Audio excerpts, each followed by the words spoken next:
Disc golf. Recreational rules, how to play. The object of the game is to have the fewest total strokes. One throw, called a stroke, is counted each time the disc is thrown and when a penalty is incurred. Each hole begins with a tee throw and is completed when the disc comes to rest in the designated disc golf basket, called the hole. Tee throws must be completed within or behind the designated tee area.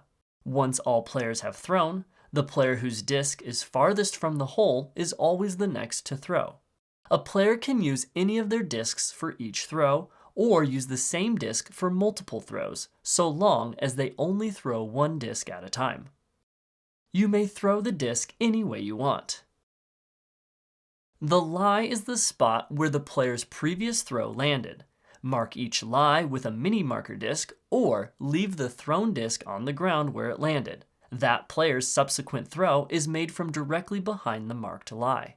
The fairway is any location that is more than 10 meters away from the hole. Fairway throws must be made from directly behind the lie. A run-up and normal follow-through after release is allowed, unless the lie is within 10 meters of the hole. Any shot within 10 meters of the hole requires that that player maintain balance and may not move past the lie until the disc comes to a complete rest.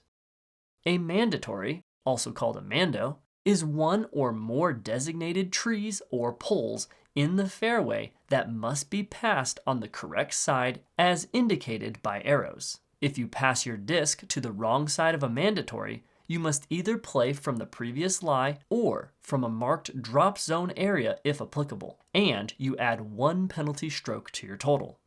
If your disc lands out of bounds, as indicated by the out of bounds terrain being visible between the disc and the out of bounds line, then the disc is considered out of bounds and it must be played from a point up to 1 meter in bounds from where the disc crossed over the out of bounds line. Permanent water hazards, public roads, and most park boundaries are almost always out of bounds. Out of bounds is a penalty and results in adding one stroke.